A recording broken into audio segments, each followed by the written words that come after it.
네, 제주항공 여객기 참사 이번엔 전문가와 짚어보겠습니다. 이영주 경일대 소방방지학과 교수 모셨습니다. 어서 오세요. 네, 안녕하십니까.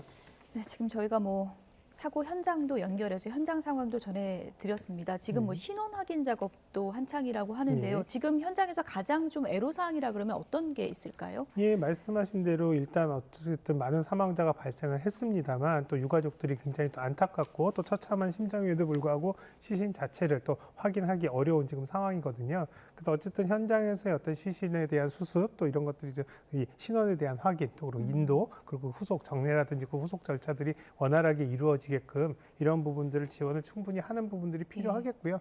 또 이런 과정에서 사실은 상심이 크신 유가족들한테 상황에 대한 부분들의 정보를 정확하게 또 그때그때마다 전달해 드려서 오히려 이런 부분들의 좀 불편함이나 또 아픔이 없도록 하는 부분들 이런 것들이 무엇보다 중요해 보입니다. 예. 또 한편으로는 또 현장에서 어제부터 오늘까지 계속 현장 활동들을 하고 있는 소방관이라든지 공무원 이런 분들의 이제 피로 누적이라든지 또 심리적인 상태 이런 부분 상당히 좀 관리가 될 필요가 있거든요. 이런 부분들이 필요해 보이고요. 또 한편으로는 기능적인 부분으로 본다 그러면 지금 어쨌든 지금 사고로 인해서 무안공항 자체가 이제 폐쇄된 상태이기 때문에 이러한 부분들로 본다 그러면 이제 이 공항을 이용하셔야 되는 예정돼 있는 분들한테 불편함이 없게끔 최대한 이런 부분들을 지원하고 안내하는 부분들도 포함이 돼야 될 상황입니다. 네, 지금 2명의 생존자 빼고는 전원이 안타깝게도 사망한 상태입니다. 그 희생자 수습은 마쳤고 신원 확인 진행 중인데 네. 조금 신원 확인이 늦어지는 거 아니냐 이런 우려의 목소리도 나오고 있어요. 지금 현재까지 아직 30여 명 정도 신원 확인이 안 된 상태로 보이는데요. 사실 강한 화재,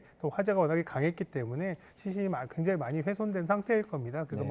이를테면 지문이라든지 이런 것들이 굉장히 남아있지도 않을 거고요. 그런 시신들 같은 경우는 어쩔 수 없이 DNA 채취를 통해서 이런 부분들로 확인이 가능해야 되는데 이런 과정도 실제로 이제 채취를 하더라도 또 이제 대조군 또 이제 이분들의 가족분들과 또 같이 해서 맞춰보는 과정들도 필요하고요. DNA 관련된 부분도 시간이 걸리고 또 한편으로는 너무 강하게 이제 화재 훼손이 된 경우에는 또 DNA 검출 자체가 잘 안 돼서 오히려 시간이 지연되는 이런 상황도 발생을 하거든요. 네. 그래서 아마 그런 이유 때문이라도 지금 최선을 다해서 신원 확인 이런 과정들을 좀 집중을 하고 있는 상황이라서요.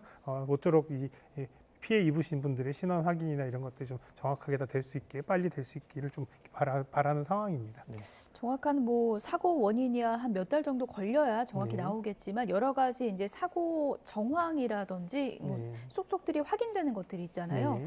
이렇게 큰 피해가 난 원인에 대해서는 어떤 부분이 개인적으로 보시기에 좀 큰 요인이라고 보십니까? 네, 어제 최초의 사고가 막 발생한 직후에는 랜딩 기어가 제대로 작동하지 않아서 이를테면 이런 불안정한 상황에서 이제 착륙으로 인해서 사고가 발생했고 또 피해가 커진 것으로 봤는데요. 예. 사실 하루 정도 지나면서 여러 가지 상황들 봤을 때는 우선 기본적으로 랜딩 기어가 작동하지 않아서 사실 동체 착륙을 할 수밖에 없었던 상황 이런 부분들이 정상적인 어떤 이제 착륙 상황과는 훨씬 더 위험이 높은 상황이었던 건 당연히 맞겠죠. 다만 이제 그 앞 단계에서 그러면 이렇게 봉체 착륙을 좀 더 급박한 상황에서 했어야 되는 이 원인에 대한 부분들을 조금 더 이제 규명이 돼야 될 필요가 있는데 당시에 이제 정상적인 어떤 랜딩 과정이 있었고 그런 과정에서 사실 이제 이 조류 충돌에 대한 어떤 경고가 이제 전달이 됐고 그로부터 1분 이후에 이 구조 신호, 조난 신호가 이제 온 건데요. 이 과정에서 뭔가 문제가 생겨서 그래서 지금 예상하는 것들은 조류 스트라이크가 발생했을 것이다라고 대부분 추정도 하고 있고 그런 정황들도 있습니다만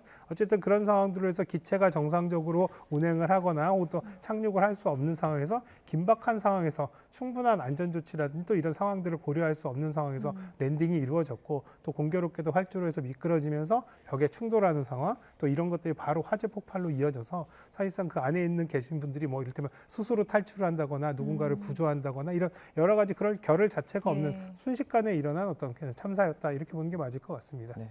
랜딩 기어가 이제 다양한 이유 때문에 작동하지 않았을 수 있다 이렇게 말씀해 주셨는데 네. 그 랜딩 기어가 만약에 자동으로 작동되지 않을 경우에 네. 수동으로 어떻게 한다든지 다른 방법들이 있을 것 같은데 그게 잘 되지 않았던 것 같아요. 예, 그래서 지금 현재 많은 이제 이 항공기 전문가분들이나 또 이런 분들께서 좀 의아해하시거나 또 규명이 필요하다고 말씀하시는 부분이 그 부분이거든요. 네. 사실 랜딩 기어를 작동하기 위해서는 이제 유압 시스템들이 작동을 해야 되고 유압 시스템 같은 경우는 실제로 이제 동력을 전달하는 역할들이니까요. 근데 이런 부분들이 뭐 혹시라도 문제가 생겨서 작동을 안 할 수도 있잖아요. 그래서 이런 것들을 대비하기 위해서 각각의 양쪽의 날개 쪽에 이제 유압 시스템들을 중복으로 해놨거든요. 그래서 한쪽에 문제가 발생하더라도 다른 쪽에 기능을 해서 이제 정상적으로 작동하게끔도 되어 있고, 또 이런 것들을 작동하는 작동 제어 계통에 문제가 있다면 수동으로도 이런 부분들을 전개할 수 있게끔 되어 있었는데 예. 이런 부분들이 사실 다 제대로 작동을 안 한 상황으로 지금 보이거든요. 그렇기 때문에 이런 여러 가지 안전장치를 해놨음에도 불구하고 이런 것들이 다 제대로 기능 안 한 이유가 뭘까라고 하는 부분들이 사실 어떻게 보면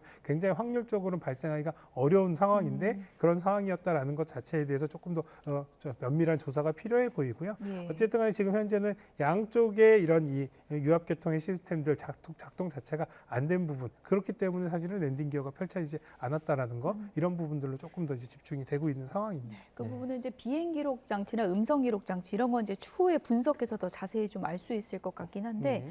여러 가지 이제 피해를 키운 원인 가운데 하나가 바로 이제 동체 착륙 이후에 둔덕이 콘크리트로 돼 있어서 피해를 키운 것 아니냐 이런 지적도 있었는데요. 그 부분과 관련해서 오늘 오전에 국토부 브리핑에 답변이 있었습니다. 어떤 내용인지 들어보시죠. 둔턱이 있잖아요. 이게 다른 공항에는 없는 둔턱이라고 하거든요. 왜 그 둔턱이 있는 거예요? 예, 로컬라이저라고 항행 그 착륙 시설이 있는데 그 착륙 시설 밑에 이제 이렇게 기반 시설이 되어 있는데 그 부분은 그 시설 기준이 있습니다. 만드는 시설 기준에 따라서 그 설계되고 시공되는 걸로 생각이 되는데 그 부분은 조금 더 한번 사고 조사를 해서 그 결과를 한번 봐야 되겠습니다. 국토부 매뉴얼에 이제 뭐 안테나를 설치할 때 부러지기 쉬운 받침에 장착해야 된다라는 규정이 명확하게 나왔는데 그 콘크리트는 사실 부러지기 쉬운 그 구조물이 아니잖아요. 그 상황에서 매뉴얼대로 된 건지 확인이 된 건가요? 그 부분 조금 더 확인해야 되는데 그 위에 이제 그 철 구조물이라든지 이런 부분들은 부러지기 쉬운 구조물로 되어 있고 지금은 그 받침대 이야기인데 그건 더 확인해봐야 될 사안 같습니다. 네, 그러니까 이 둔덕 이게 뭐 이 로컬라이저 장비라고 하는데 뭐 반드시 설치는 해야 되는 예, 건데 맞습니다. 이것이 왜 콘크리트로 되어 있었을까? 이게 더 화를 키운 거 아니냐 이런 지적이거든요. 예, 사실은 지금 이제 앞서 발표한 것처럼 사실은 공항의 시설들이라고 하는 것들은 대부분 임의적으로 설치를 하거나 이러지는 못합니다. 기본적으로 설치에 대한 규정이 있고 기준이 있고 예. 그런 것들이 단순히 이제 국내 법에 의한 부분들이 아니라 사실 국제적으로 통용되는 기준들에 의해서 적용이 되거든요. 특히 이제 국제공항 같은 경우는 여러 가지 시설 기준이라든지 안전 기준 같은 것들이 사실 국제적으로 이런 부분들, 국제공항으로서 이런 부분들 인증을 받아야 예. 되기 때문에 이런 시설들은 아마도 적법하게 아마도 설치됐을 것으로 보입니다. 다만 이제 문제가 됐던 것들은 이 로컬라이저의 이 받침대 부분이 지지하고 있는 지지대의 구조가 이제 일단 콘크리트 구조로 돼 있어서 아마도 이제 상부 쪽의 로컬라이저 자체가 이제 뭐 혹시라도 뭔가 걸리거나 부딪혔을 때 이 부분이 잘 부러져서 기체라든지 혹은 부딪히는 데 물리적인 어떤 이제 충격이 없게끔 하게끔 하라는 부분들은 만족을 하고 있는데 예. 하부의 구조물, 지지 구조물까지를 이제 그런 부분들까지 다 고려를 해야 되느냐라고 하는 부분들은 예. 조금 차이는 있을 것 같습니다. 다만 이제 뭐 이 지지대 부분에 충돌을 해서 문제가 생겼긴 했습니다만 이 지지대 구조 자체도 사실은 로컬라이저를 잘 고정시켜야 되는 어떤 주 목적이 있다고 한다면 아마도 이 부분이 뭐 잘못된 설치다 이렇게 이제 단정하기는 좀 어려울 수 있습니다. 공교롭게 그쪽에 이제 충돌을 해서 문제가 된 상황은 안타깝지만요. 예. 교수님께서 보실 때 만약에 이 콘크리트 구조물 예. 둔덕의 그 로컬라이저가 그 자리에 없었거나 더 멀리 있었다면 실제 피해 규모가 더 많이 줄었을 거라고 판단하십니까? 그건 이제 결과론적인 얘기라서 여기에 충돌을 안 했으면 다른 곳에는 또 충돌을 안 했을까라고 한다면 또 다른 이유에서 또 화재가 발생했을 가능성들도 충분히 있겠죠. 다만 이제 1차적인 충돌을 했던 것들 한마디로 우리가 지금 생각하는 건 여기에 부딪혔으니까 얘만 없었으면 안전했을 텐데라고 생각하지만 그게 없었다라면 또 다른 변수에서 다른 양상의 또 피해가 입을 수 있을 가능성도 분명히 있거든요. 그래서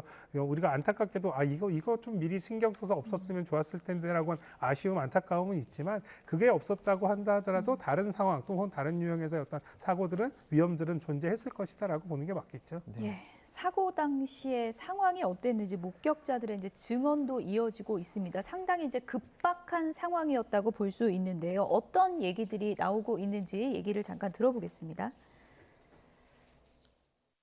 평소에 이제 활주로가 평소에는 이제 활주로 쪽으로 방향을 가는데 이번에는 저희 가게 상공을 지나갔기 때문에 그 이상함을 느끼고 뒤로 돌아가서 보니까 비행기가 선회를 하는데 평소보다 되게 작게 선회를 하더라고요. 불길이 엄청 셌었어요. 혹시 200~300m 떨어진 그 음식점에서도 느껴질 정도였나요, 열기가? 제가 촬영하고 있는 데까지 그 얼굴에 이제 그 열기가 그 말씀드렸다시피 사우나 열기 정도로 사우나실 문 열면 나오는 열기 정도까지 그런 식으로 느껴졌었거든요. 최근에 새떼들, 조류떼 자주 목격하셨어요? 요즘에 이제 제철이어서 그런지 좀 오리떼들을 많이 목격하긴 했었거든요. 새들은 많이 날아다니는 편이에요. 그리고 그 보통 이제 바닷가에도 그 오리들이 많이 있거든요. 네, 저 사고 당시에 뭐 오리떼를 본 건 아닌데 요즘에 오리떼가 많았다 이런 주민들의 좀 증언이 있더라고요. 예, 맞습니다. 사실 또 이 무안공항 자체 주변에 또 이런 조류 서식지가 다른 곳에 비해서는 또 상당히 많이 분포가 되어 있는 상황이었고 예. 또 이제 조류 학자들 말씀에 따르면 또 이런 오전 시간대에 혹시 이제 먹이라든지 여러 가지 것들을 위해 이제 뭐 찾기 위해서 조류의 움직임들이 더 많다 이런 의견들도 있거든요. 오전이 좀 더 위험할 수도 있겠네요. 예, 그래서 사실 이런 여러 가지 예. 정황들로 본다 그러면 뭐 다른 공항에 비해서 사실은 이제 조류에 대한 저기 지금 화면에도 나옵니다만 이런 예. 이제 군집하는 이런 것들이 무안공항을 중심으로 상당히 좀 근거리에 많이 있어서요. 이런 다른 조류의 출몰이라는 이런 부분들의 위험성은 다른 데들보다는 조금 더 있지 않았나 이렇게는 말씀드릴 수 있을 것 같습니다. 네, 이런 경우에 공항 차원에서 이제 새들을 쫓는 그런 뭐 다양한 방식들을 좀 시행을 하고 있습니까? 네, 지금 현재 뭐 상황이 발생한 이후에 확인해 보니까 무안공항에서도 한 4명 정도를 네. 이런 분들 전담하는 새떼를 쫓는 전담하는 인원들로 배치를 하고 있는데요. 뭐 이를테면 뭐 큰 소리, 뭐 총이라든지 이런 큰 소리를 내서 새들을 이제 일시적으로 쫓는 것들도 있고요. 아니면은 뭐 새들이 싫어하는 주파수 대역에 음파를 내보내서 새들이 이제 근접하지 않게끔 한다든지 또 항공기 이착륙 시에 강한 빛을 이제 조사를 해서 이런 부분들이 이제 오지 않게끔 빛을 쏴서 이제 오지 않게끔 하는 다양한 조치들이 이제 이루어지고 있습니다. 다만 문제는 이렇게 이제 조치를 한다 하더라도 새들이 일시적으로는 또 날아갔다가 예. 또 다시 또 오는 거죠. 그러니까 상시적으로 계속 24시간 할 수는 없는 상황이기 때문에 비행기가 뜨는 시간, 또 내리는 시간, 또 혹은 또 조류들이 몰려오는 시간 이런 때를 중심으로 이제 진행이 되는데 이런 것들도 새 한 마리, 새들을 다 전부 다 우리가 원하는 대로 다 통제가 할 수 없는 상황이기 예. 때문에 완벽하게 이런 부분들을 통제하고 또 위험을 저감하는 상황들, 배제하는 상황들이 있기는 좀 어려운 상황이다 이렇게 보겠죠. 오늘 오전에 있었던 국토부 브리핑에서는 버드 스트라이크 관련 업무자가 원래 이제 4명이 채용되어 네. 있고 사건 당일에는 이제 2명이 있었다 네. 이렇게 이제 답변을 했는데 이제 많은 분들이 궁금한 건 버드 스트라이크가 처음 듣는 얘기는 아니고 종종 다른 나라에서도 발생은 하는데 네. 이렇게 큰 뭐 기체 이상으로 이어진 경우는 많이 없지 않느냐 이런 의문이거든요. 예, 맞습니다. 사실은 이제 버드 스트라이크 자체가 사실은 이제 발생을 하더라도 예. 여러 가지 운항상의 장애를 주거나 위험 요인이 있다 하더라도 사실은 이렇게 큰 사고로 이어지지 않고 뭐 일시적인 어떤 피해라든지 또 이를테면 운항의 장애 뭐 이런 예. 것들로 되는 경우들도 상당히 많이 있거든요. 그래서 이렇게 심각한 위험으로 이렇게 이제 되는 경우도 사실 뭐 당연히 무조건 버드 스트라이크가 일어난다 그래서 예. 심각한 피해나 위험으로 이어진다 이렇게 보기는 좀 어렵습니다. 그럼에도 불구하고 사실은 어떻게 보면 이러한 위험 요인들이 사실은 또 큰 피해로 이어질 수 있기 때문에 사소한 이런 버드 스트라이크 이런 것들도 최대한 예방을 할 수 있게끔 하는 것들이 또 어떻게 보면 중요하겠죠. 또 항공기라고 하는 것들이 굉장히 민감한, 굉장히 크고 뭐 첨단화돼 있고 또 그리고 또 비행 환경이라고 하는 것들이 굉장히 여러 가지 영향 요인이 있기 때문에 예. 작은 새의 충돌 하나만 가지고도 사실은 어떤 위험을 초래할지 모르는 상당히 이런 변수들이 크기 때문에요. 충분히 좀 관리가 되고 대비가 돼야 되는 부분도 있는 건 사실입니다. 네. 이 무안공항 자체가 이제 주변 환경을 봤을 때 앞서 그냥 이 위치 자체가 조금 문제가 될 수 있다 이걸 지적하는 분도 있는 것 같아요. 어떻게 보세요? 그 부분은 사실 뭐 최초에 지어질 때 뭐 입지에 대한 부분들을 말씀하신 대로 이런 조류의 서식이나 여러 가지 상황들까지를 고려할 수 있다면 뭐 가장 좋겠습니다만 예. 어쨌든 이제 공항을 설립하는 입지라고 하는 것들은 사실은 물론 이런 환경적인 요건들도 그렇지만 기본적인 어떤 입지에 관련된 부분들의 기능성이 중요시하기 때문에 그런 것들을 충족한 이후에 말씀하신 대로 여러 가지 이런 조류 이런 것들도 가지고 고려를 하면 좋겠습니다만 아마 그런 요인들은 아마도 가장 최우선적인 어떤 고려 사항들은 아니었을 겁니다. 그러다 네. 보니까 현재 지어놓고 보니까 이 주변에 이런 습지들도 많고 혹은 또 조류 서식지들도 많고 이런 것들이 비행에 영향을 미칠 수 있는 위험 요인으로 작용한다라는 것들은 또 어떻게 보면 조금 아쉬운 부분들로 생각될 수 있을 겁니다. 예.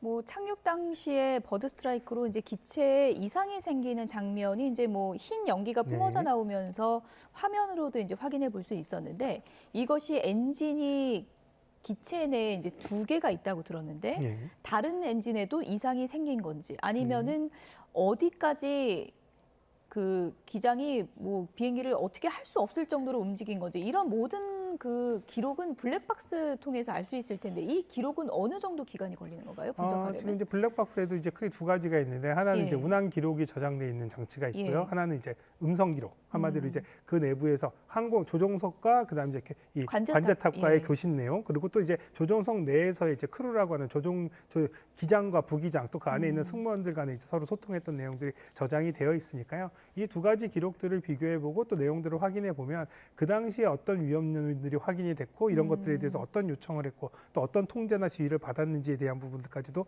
대부분 이제 확인은 가능할 겁니다. 보통 그 상황에서는 그런 매뉴얼적인 선택지에서 기장이 선택을 하나요? 아니면 관제탑이 좀 지시를 내리는 건가요? 일단 운행에 관련된 것들은 사실 기장의 의견들을 듣지만 사실 관제탑에 또 이런 이제 지휘를 따라야 되거든요. 예를 들면 항로를 선택하거나 혹은 또 거기서 항로를 선택하거나 그 안에서 여러 가지 조종에 관련된 것들은 조종사의 어떤 판단이 필요하지만 예. 기본적으로 이제 이를테면은 이제 랜딩을 해야 되는 활주로의 위치라든지 활주로를 선택하는 것들이나 방향을 선택하는 것들이나 이런 이 랜딩에 관련된 이 지상의 어떤 여러 가지에 관련된 조건이나 환경에 대한 것들은 관제탑에서 대부분 관제를 한다 이렇게 보시면 될 것 같은데요. 지금 말씀해 주신 대로 일반적으로 한쪽의 엔진에 문제가 생겼을 때는 사실은 다른 한쪽의 엔진으로도 충분히 랜딩이 가능하다라는 예. 것들이 이제 대부분의 견해인데요. 그런 경우인데 지금 이 상황에서는 그럼 과연 한쪽에만 문제가 생겼는데 왜 이렇게 다시 배항을 하고 사실 또 이런 부분들 때 복항을 하고 다시 이제 선회를 하다가 또 급격하게 선회를 하다가 이제 랜딩을 하게 됐느냐라고 하는 부분들이 사실 어떻게 보면 의문점이고 규명이 그렇죠. 돼야 되는 부분인데요. 그래서 조심스럽지만 사실은 또 전문가분들께서는 이제 이렇게 얘기들을 하세요. 양쪽의 엔진에 다 문제가 있었던 것이 아닐까. 예. 또 양쪽의 엔진에 버드 스트라이크 가능성은 상당히 적지만 동시에 일어남으로써 양쪽에 다 엔진 계통이 이상이 되면서 더 이상 비행 자체가 상당히 어려운 상황이기 때문에 충분한 시간을 두고 사실은 다시 랜딩을 준비할 만한 시간 자체가 없었던 것 아니냐 이런 얘기들도 있거든요. 그래서 아까 그 영상에서 보시면 연기가 나오는 크게 나오는 그쪽 말고 반대쪽에서도 미세한 연기가 나오는 이런 부분들이 좀 일부 확인이 되기도 했어서 예. 그런 가능성에 조금 좀 무게가 실리고 있습니다. 예, 보통 메이데이를 얘기할 때는 네.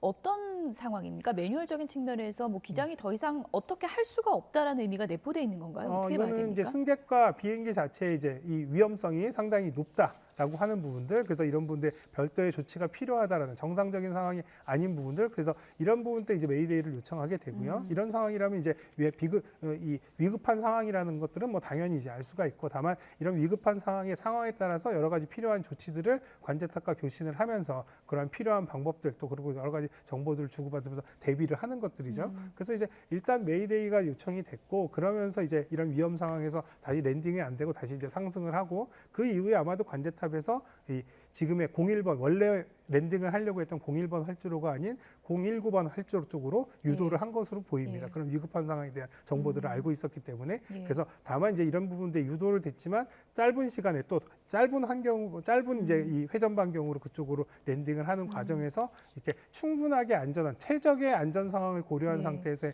랜딩까지 이르기는 조금 어려운 상황이지 않았나 이렇게 보고 있습니다. 네. 과거 사례를 좀 봤을 때 만약에 기장이 이렇게 메이데이를 외치게 되는 관제탑에 말하게 되는 그런 사례는 좀 어느 정도 있습니까? 뭐 상당히 많이 있죠. 사실은 이렇게 큰 피해로 이어지지 않더라도 네. 갑작스럽게 발생하는 상황들이라든지 갑작스러운 어떤 이상이 발견돼서 조치가 필요하다라든지 이런 것들이 있다고 그러면은 사실 메이데이를 요청하는 경우고요. 반드시 뭐 이를테면 큰 사고로 해서 인명 피해를 발생한다라기보다는 그런 위험 징후가 상당히 커서 충분히 이런 부분들이 대처가 필요하다라고 할 때는 메이데이를 요청하는 이런 상황들도 발생할 수 있습니다. 예. 네. 매뉴얼상은 어떤가요? 메이데이 요청하면 바로 관제탑에서 소방대를 지원을 요청하게 되는 건가요?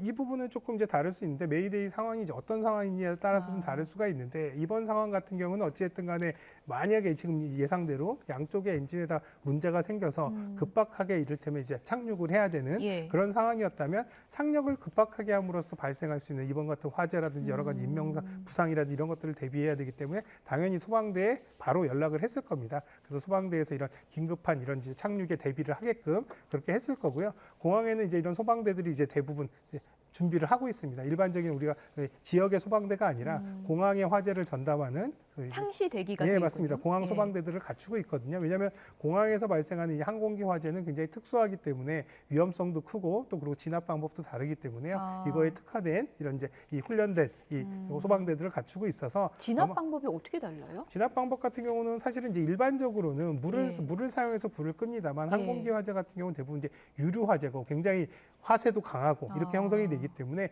물로는 진압이 상당히 어렵습니다. 그래서 이제 그렇군요. 질식이라든지 질식소와 또 그리고 냉각소와 그리고 또 이제 복사열을 차단하는 이제 폼 소화 설비 같은 것들을 사용해서 화재 진압의 효과성을 굉장히 높이는 이런 것들의 방법들을 사용하거든요. 그래서 이 당시에도 아마 소방대들은 이런 연락들을 받아서 준비를 하고 있었을 것이고요. 다만 이제 랜딩을 한 이후에 멈춘 상황에서 또 현장에 빨리 도착하는 상황들은 가능했겠습니다만 미리 가서 대기할 정도의 어떤 이제 이 시간적인 부분들은 부족한 상황이었다. 그만큼 랜딩이 굉장히 급박하게 이루어진 상황이었다라는 것들로 볼 수 있겠습니다. 네. 그런데 전해진 바에 좀 따르면 이번 사고 같은 경우에 메이데이를 그러니까 요청을 하고 관제탑이 한 5분 정도 뒤에 소방대 출동을 지시했다라는 네. 그런 어떤 소식들이 나오고 있습니다. 네. 이 정도면 조금 늦었다고 볼 수도 있지 않습니까? 다만 이제 이 부분은 조금 다를 수 있는 게요. 네. 말씀하신 대로 뭐 이런 것들이 늦었다라고 보기보다는 처음에 메이데이 요청이 왔고 메이데이 요청에 따라서 이제 좀 활주로에 대한 부분들의 방향을 변경해주고 아마도 이제 랜딩하는 부분들 그래서 랜딩이 이루어지는 그런 상황 속에서 이제 그 이후에 이제 연락이 간 것으로 보이거든요. 그렇기 때문에 뭐 사실 미리 예고된 충분히 준비가 된 어떤 랜딩 이런 비상 랜딩 이를테면 이상이 있어서 이렇게 동체 착륙을 하는 경우에도 지금처럼 이렇게 급박한 상황이나 다른 경우에는 대부분 충분히 회항을 하면서 지상의 안전 요건들을 갖춘 이후에 네. 그런 상황들이 다 확인된 이후에 이제 동체 착륙을 시도해서 위험성을 최소화하는데 여기는 그런 상황들은 아니었거든요. 그래서 아마도 이런 부분들의 사전 준비나 이런 것들 자체는 불가능했고 다만 이제 시간적으로는 이 비행기에 대한 관제라든지 또 이런 부분들이 훨씬 더 중요했기 때문에 이 부분이 뭐 늦었다 이렇게 표현하기는 조금 좀 어려운 부분일 것 같습니다. 네. 아무래도 굉장한 속도로 날아가고 있기 때문에 이제 네. 항공기의 비상 착륙이라는 게 상당한 위험성을 갖고 있잖아요. 네. 종종 이런 경우가 있을 수 있는데 이럴 경우에 기내에 있는 승객들 벨트는 이제 당연히 매고 있을 것 네. 같은데 화재 가능성이나 충격 이런 것에 대비해서 좀 어떤 자세라든지 어떤 걸 좀 기억하고 있으면 좋을까요? 기본적으로는 사실 이제 여기 이 상황이 발생했을 때 또 비상 착륙을 하는 과정에서 아마 비상 방송을 통해서 이 안내들이 나갔을 겁니다. 그리고 또 이 생존자분들 말씀을 들어보면 이제 이미 이 조류 스트라이크가 발생한 상황들에서도 알고 계셨기 때문에 그렇다고 하고 또 이제 문자로 이 선회하는 상황에서 가족들과 문자를 나눈 그 내용들로 보면 조류 스트라이크가 일어난 상황들을 알고 계시거든요. 예. 아마도 기내 방송을 통해서 이런 부분들의 안내가 나갔을 거고 그다음에 예. 안전벨트 착용은 당연히 뭐 그래서 안내를 다시 했을 예. 것이고요. 또 비상시에 산소 마스크의 사용이라든지 또 안전한 자세라고 하면 이제 무릎을 모으고 뭉클이고 있는 뭐 이런 자세들 이런 것들에 대한 부분들 안내도 나갔을 겁니다. 다만 이제 이런 부분들도 사실은 정상적인 범위 내에서의 안전성 이런 부분들은 어느 정도 담보가 되겠습니다만 이렇게 굉장히 강력한 충격이라든지 예외적인 어떤 상황에서의 어떤 안전성을 100% 단정하기는 좀 어려운 그런 자세나 행동 요령이고요. 안타까운 건 사실은 그런 과정에서 동체 착륙이 일어나서 일자 충격이 가해졌고 또 그 미끄러지는 과정이었기 때문에 사실 사람들이 어떻게 행동을 하기는 어려웠을 겁니다. 그렇죠. 그리고 바로 이제 충돌이 이루어지면서 화재로 이어졌기 때문에 이 안에 계셨던 분들은 사실은 뭐 어떠한 액션이라든지 행동을 취할 수 있는 상황이 아니었다라는 부분들이 어떻게 보면 더 안타까운 부분이겠죠.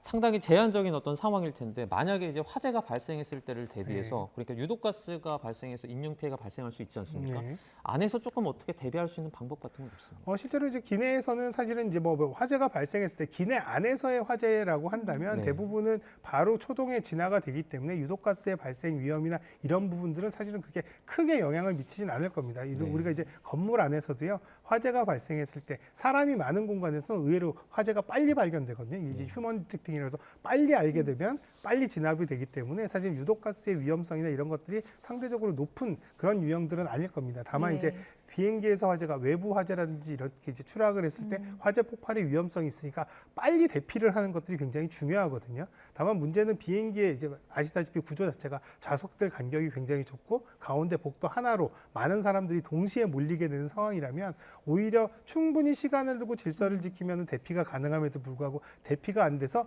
오히려 그 안에서 사망한 사례들도 실제로 있습니다. 그렇군요. 80년대 중반에 영국 같은 경우에서 비행기 화재 사고가 났는데 거의 안에 계신 분들이 빠져나오지 못해서 사망을 한 경우가 있는데 네. 나중에 조사위원회에서 이런 것들을 살펴보니까 좀 의문점이 있는 거예요.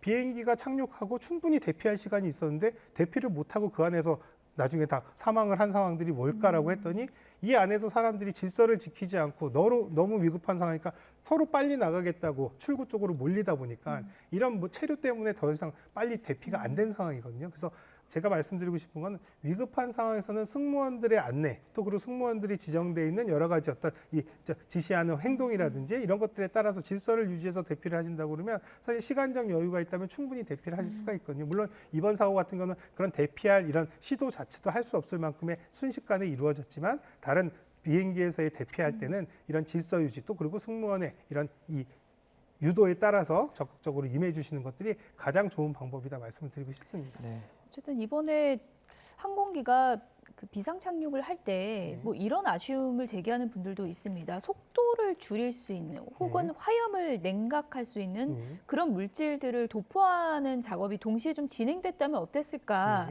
이런 얘기도 있거든요.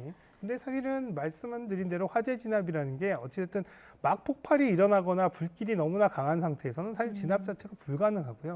여기 같은 경우는 이미 미끄러져서 이동하는 상태에서 이런 이동체를 또 쫓아가면서 뭔가를 진압하거나 할 수 있는 상황들은 더 불가능합니다. 현실적으로 어렵겠죠. 예, 현실적으로 어렵기 때문에 그런 부분들은 어떻게 보면은 향후에 뭐 기술적으로 이런 것들이 발달해서 가능할 수는 있겠습니다만 현재 기술이나 여러 가지 진압 방법으로는 상당히 좀 현실적이진 않은 방법이다 이렇게 말씀드리고 싶습니다. 네. 지금 뭐 2명의 생존자들이 구조가 됐습니다. 네. 이분들에 대한 건강도 좀 걱정이 되는데 자 눈을 뜨자마자 어떻게 됐습니까? 라는 그런 질문을 남겼다 그래요. 사고 당시에 이렇게 충격이 상당하기 때문에 기억을 좀 잠시 잃어버렸다 이렇게 볼 수 있을까요? 기억을 잃어버렸다고도 볼 수 있고요. 네. 한편으로는 다르게 깨어있는 이제 사고 상황에서는 의식이 있다가 네. 이미 이제 사고가 강한 충격이나 이런 것들로 의식을 잃은 상태여서 현장에 대한 부분들은 사실 이제 기억을 못하는 한마디로 경험을 못한 거죠. 그런 상태에서 나중에 깨어났을 때 그래서 본인이 의식을 잃기 전 상황 이후의 상황에 대한 부분들이 궁금해서 아마도 이런 부분들을 여쭤보지 않았나 싶거든요. 다만 이제 이 두 분들 같은 경우도 이제 말씀드린 대로 사고 상황을 직접 보지는 못하신 상황일 것 같아요. 왜냐하면 의식을 잃었기 때문에 구조된 이후에 이제 근데 방송을 보시거나 여러 가지 자료들을 보면서 그때 상황들을 다시 한번 이제 지금 이제 확인하시게 되면 굉장히 큰 충격을 받으실 수도 있고 오히려 또 저 생존자로서 어떻게 보면 스스로의 어떤 죄책감이나 이런 것들에 대한 부분도 사실 겪는 경우들이 많이 있거든요. 네. 그래서 이분들에 대한 어떤 건강에 대한 부분들은 단순히 뭐 외형적인 부분들의 외상뿐만 아니라 심리적인 안정 또 그리고 여러 가지 이런 분위기나 이런 것들도 사실 좀 예의주시하면서 잘 좀 관찰을 하고 또 보호를 해드려야 되는 상황이 아닐까 싶습니다. 네. 끝으로 이 부분을 좀 짚어보고 마무리를 좀 하겠습니다. 일단 비행 기록 장치, 음성 기록 장치 지금 뭐 훼손된 부분도 많아서 복원하는 데는 시간이 좀 걸릴 것이라는 발표가 있었는데 어쨌든 이번에 원인 파악을 꼼꼼히 해야 비슷한 사고를 막을 수 있는 거잖아요. 어떤 부분을 특히 좀 꼼꼼하게 확인을 해봐야 된다고 생각하십니까? 기본적으로 말씀하신 대로 블랙박스 외형이 일부 이제 손상이 됐다 하더라도 내부에 이제 기록된 이런 저장들이 제대로 됐는지에 대한 부분들은 사실 이제 분석을 통해서 어느 정도는 복원이 가능할 걸로 보입니다. 왜냐하면 내열성이라든지 또 내구성 뭐 이런 것들, 내충격성 이런 것들은 충분히 확보가 돼 있는 장비이기 때문에요. 다만 이제 모두 시간이 조금 더 걸릴 수는 있고요. 다만 이제 이런 과정에서 가장 중요한 건 여러 가지 위험 요인, 아까 우리가 얘기했던 이런 위험 요인, 어떤 위험 요인들이 발생을 했는지에 대한 부분들, 또 그리고 그런 위험 요인이 발생한 이후에 여러 가지 조치들이 적정했는지 이런 부분들은 사실은 우리가 좀 잘 들여다봐야 될 필요성이 있고요. 또 한편으로는 여러 가지 시스템, 뭐 이를테면 이런 랜딩 기어가 작동을 안 했더라 하더라도 이런 것들이 사실 기체 결함이나 정비 불량이 아니더라도 이런 상황 시에서 좀 더 안전하게끔 만들 수 있는 여러 가지 기술적인 부분 또 그리고 지금 현재 뭐 활주로라든지 활주로 주변의 여러 가지 시설들에 대한 부분들의 안전 조치 이런 것들도 사실 개선한다고 해도 뭐 완벽하게 위험을 배제할 수는 없겠습니다만 그래도 이런 유사한 사고가 또 사실 어떻게 보면 사고가 안 났던 사고를 겪은 것은 어쩔 수 없는 부분도 있습니다. 우리가 몰랐기 때문에. 근데 이미 사고가 발생했는데 똑같은 사고가 난다는 건 그건 우리가 제대로 잘 준비를 못했다는 거거든요. 그래서 이런 사고들을 통해서 조금 더 위험 요인들을 제거하고 안전을 좀 더 확보할 수 있는 이런 방안들을 좀 착안하는데 필요한 정보들을 조금 더 면밀하게 분석할 필요는 있겠다 생각이 듭니다. 네. 안타까운 참사였는데 2중, 3중의 안정장치를 마련하는데 좀 이번에 좀 심혈을 기울여야 되지 않을까 그런 생각이 듭니다. 지금까지 이영주 경희대 소방방재학과 교수였습니다. 고맙습니다.